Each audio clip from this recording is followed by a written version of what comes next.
आपने अलग अलग साइकोपैथ के बारे में तो सुना होगा, लेकिन क्या आपने ऐसे साइकोपैथ के बारे में सुना है जिसे कोर्ट ने फांसी की सजा सुनाते हुए यह बोला कि इसे फंदे पर तब तक लटकाया जाए जब तक यह दम नहीं तोड़ देता। यह अपराधी विक्टिम्स को बहुत ही चालाकी से टारगेट कर रहा था। सबसे हैरानी की बात तो यह है कि इसने सबसे पहले अपनी फैमिली को ही टारगेट किया, और जिसको इसने टारगेट किया उनकी कोई भी गलती नहीं थी, उनकी इससे कोई भी दुश्मनी नहीं थी। पुलिस की इन्वेस्टिगेशन में पता चला कि ये कोई साइकोपैथ नहीं है, इसका मोटिव ही कुछ और था।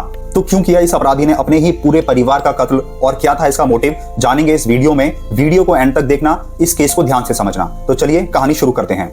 यह सच्ची घटना है झारखंड के जमशेदपुर शहर की।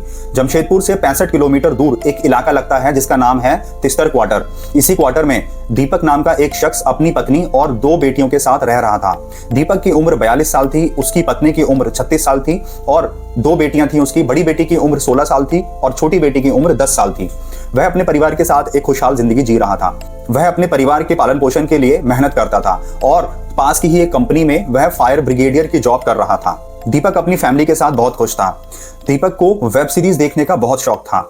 वह खाली समय में हमेशा वेब सीरीज देखा करता था।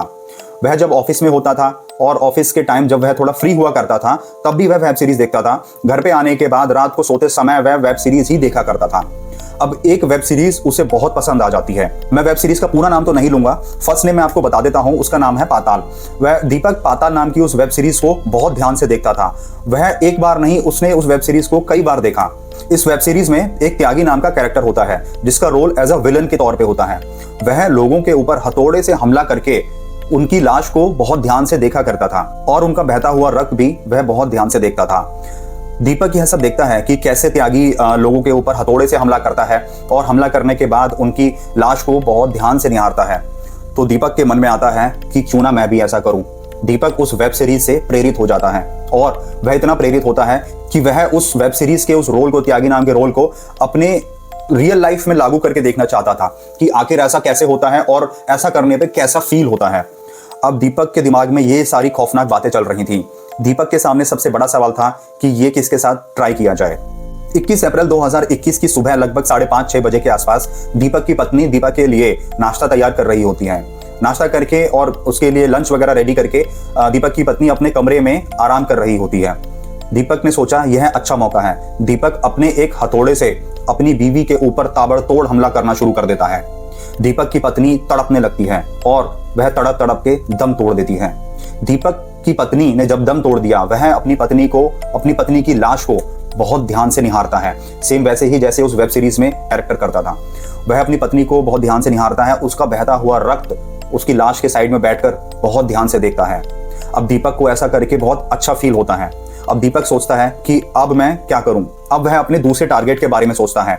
दीपक की 2 बेटियां थीं, वह दोनों बेटियां अपने रूम में पढ़ रही थीं। तो दीपक सोचता है कि क्यों ना यह अपनी बेटियों के साथ भी किया जाए। दीपक वही हथौड़ा लेकर जाता है और पढ़ाई कर रही अपनी मासूम बेटियों के ऊपर उस हथौड़े से ताबड़तोड़ हमला करना शुरू कर देता है।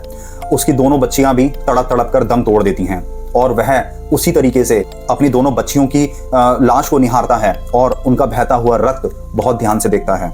दीपक को ऐसा करने में अब बहुत अच्छा फील हो रहा था। अब दीपक ने अपनी पत्नी और दोनों बेटियों की लाश को बांधकर बेड के अंदर रख दिया और अपने घर को लॉक करके सीधा अपना ससुराल निकल गया। दीपक अपने ससुराल जाकर ससुराल वालों से कहता है कि कृपया करके आप मेरी ज्वेलरी वापस कर दो।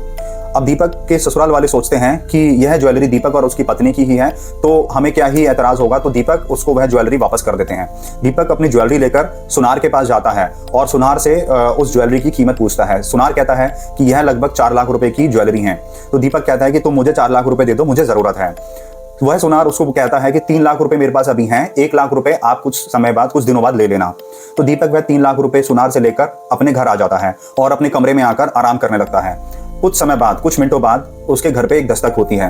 दीपक ने देखा कि उसकी छोटी बेटी को पढ़ाने के लिए एक ट्यूशन टीचर आती थी जिसकी उम्र लगभग 21 साल थी।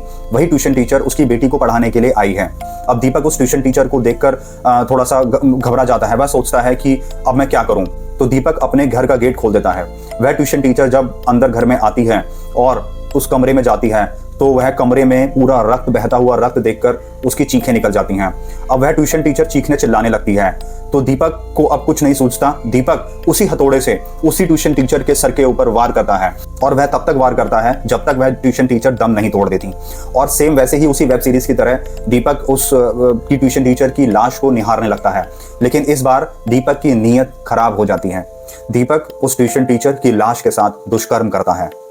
वह काफी देर तक उसकी लाश के साथ दुष्कर्म करता है, और जब वह सेटिस्फाई हो जाता है तो उस ट्यूशन टीचर की लाश को भी बांधकर अपनी पत्नी और दोनों बच्चियों की लाश के साथ बेड के अंदर छिपा देता है। यह सब करके दीपक अपने कमरे में आ जाता है और अपने अगले टारगेट के बारे में सोचने लगता है। दीपक अपने एक भांजे को कॉल करता है जिसका नाम था रोशन। वह रोशन को कॉल करके कहता है कि रोशन, आज तुम्हारा लंच हमारे घर पे है, तुम अपनी पत्नी और अपनी छोटी बेटी को लेकर मेरे घर आ जाओ, और मेरी पत्नी ने तुम्हारे लिए बहुत स्वादिष्ट खाना बनाया है। तो रोशन कहता है ठीक है, मैं अपनी पत्नी और अपनी बेटी को लेकर आधे घंटे में आपके घर पहुंच रहा हूं। तो अब रोशन दीपक के घर के बाहर अपनी गाड़ी पार्क करता है, और दीपक के घर के अंदर जब वह जाता है तो रोशन महसूस करता है कि घर में एक अजीब सी शांति है, अजीब सा सन्नाटा है। वह दीपक से पूछता है कि घर में इतनी शांति क्यों है, और आपकी पत्नी और बच्चे कहाँ गए। तो दीपक कहता है कि वो मार्केट गए हुए हैं कुछ सामान लेने के लिए, और दीपक उनको एक अलग रूम में बिठा देता है और कहता है कि तुम यहाँ पे इंतजार करो, मैं तुम्हारे लिए पानी लेकर आता हूँ। अब रोशन, उसकी पत्नी और छोटी बेटी एक अलग कमरे में इंतजार कर रहे होते हैं, बैठे होते हैं। तो अब दीपक के दिमाग में वही चल रहा होता है। दीपक उसी हथौड़े को लेकर आता है और वह रोशन के ऊपर हमला करता है। लेकिन इस बार रोशन के ऊपर हमला तो हुआ था, उसको चोट लगी थी, पर वह रोशन और उसकी पत्नी पहले ही अलर्ट हो जाती हैं और वह सीधा दीपक के घर से बाहर की तरफ भागते हैं। दीपक को चोट लगी थी और उसकी पत्नी और उसकी बच्ची जो छोटी बेटी थी वह लेकर उनका हाथ पकड़ के बाहर की तरफ भागता है। दीपक भी उनका पीछा करता है, लेकिन वह उनको नहीं पकड़ पाता और रोशन अपनी पत्नी और बेटी को लेकर भाग खड़ा होता है। अब दीपक सोचता है कि ये पुलिस स्टेशन जाएगा और मैं फंस जाऊंगा। तो दीपक अपना घर ऐसे ही छोड़ के, घर के अंदर 4 लाशें पड़ी हुई थी, वह सब छोड़कर दीपक फरार हो जाता है। अब शाम हो चुकी थी और उस ट्यूशन टीचर के घर वाले माता पिता चिंतित हो रहे थे कि इतना टाइम हो गया और हमारी बेटी अभी तक घर नहीं आई। तो उस ट्यूशन टीचर के माता पिता पुलिस स्टेशन जाते हैं और बताते हैं कि हमारी 21 साल की बेटी है और वह ट्यूशन पढ़ाने जाती थी। तो पुलिस वाले दीपक का एड्रेस लेते हैं और कहते हैं कि ठीक है, हम जाके देखते हैं कि आपकी बेटी कहाँ पर है। पुलिस वाले जब दीपक के घर जाते हैं तो घर के अंदर जब वो एंटर करते हैं तो पुलिस वाले भी हिल जाते हैं। पुलिस वालों ने देखा कि चारों तरफ फर्श और दीवार लाल हुए पड़े हैं, और पुलिस वाले जब रूम्स चेक करते हैं तो एक रूम में वह सारी लाशें पुलिस को मिल जाती हैं।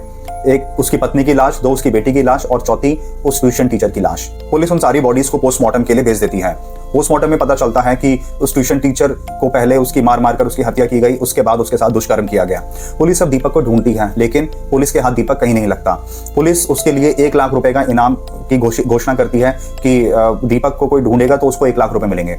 5 दिन बाद दीपक का पता लग जाता है और पुलिस दीपक को गिरफ्तार कर लेती है। पुलिस ने जब दीपक को गिरफ्तार किया तो उसके चेहरे पर बिल्कुल भी दुख नहीं था, बिल्कुल भी एहसास नहीं था कि उसने कितना गलत किया है। पुलिस ने फिर दीपक से पूछताछ की कि तुमने आखिर अपने ही परिवार के साथ ऐसा क्यों किया और अपने भांजे रोशन के ऊपर भी हमला किया, आखिर ऐसा क्यों किया। तो अब यहाँ पर दीपक सच्चाई बताना शुरू करता है। दीपक ने बताया कि दरअसल मेरा जो मेन टारगेट था वो मेरा भांजा रोशन था, क्योंकि मैंने अपने भांजे रोशन से कुछ पैसे उधार लिए हुए थे और वह पैसे मैं चुका नहीं पा रहा था, मेरे ऊपर कर्जा हो चुका था। तो अब मैंने सोचा कि क्यों ना रोशन की हत्या कर दी जाए, और हत्या करने के बाद पुलिस मेरे को जेल में डाल देगी और मैं टेंशन फ्री जिंदगी रहूंगा, मुझे किसी तरीके की कर्ज का टेंशन नहीं रहेगी।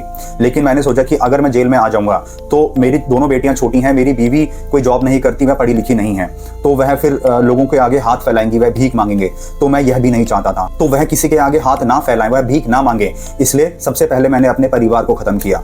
फिर मैंने रोशन को बुलाया, लेकिन रोशन की किस्मत अच्छी थी कि वह वहां से भाग गया, वह मेरे हाथ से बच गया।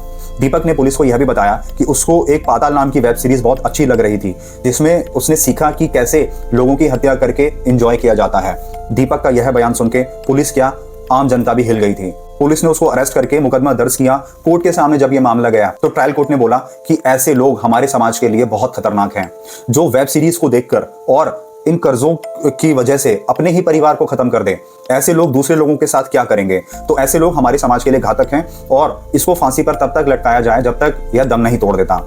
हालांकि यह ट्रायल कोर्ट का फैसला है, अभी उसके पास हाई कोर्ट का ऑप्शन है, सुप्रीम कोर्ट का ऑप्शन है और प्रेसिडेंट का भी ऑप्शन है, पर ऐसे लोगों को फांसी की ही सजा होनी चाहिए। दोस्तों, ऐसी घटनाएं आपके सामने लाकर हम किसी को परेशान नहीं करना चाहते, हम किसी का दिल नहीं दुखाना चाहते। ऐसी घटनाएं आपके सामने लाने का सिर्फ एक ही मकसद होता है, आपको जागरूक करना, हमारे समाज में घट रही घटनाओं को आपके सामने लाना, आप तक पहुंचाना। तो दोस्तों, ये थी आज की कहानी जिसमें एक आदमी ने वेब सीरीज से प्रेरित होकर और एक कर्जे की वजह से अपने ही परिवार को खत्म कर दिया। अगर रोशन वहां से भाग खड़ा नहीं होता तो वह रोशन और उसके परिवार को भी खत्म कर देता। तो दोस्तों अपना ख्याल रखिए, अपनी फैमिली का ख्याल रखिए और ऐसे ही ट्रू क्राइम स्टोरीज देखने के लिए वीडियो लाइक करके चैनल सब्सक्राइब कर दें, बेल आइकन प्रेस कर दें जिससे नेक्स्ट वीडियो आपसे मिस ना हो।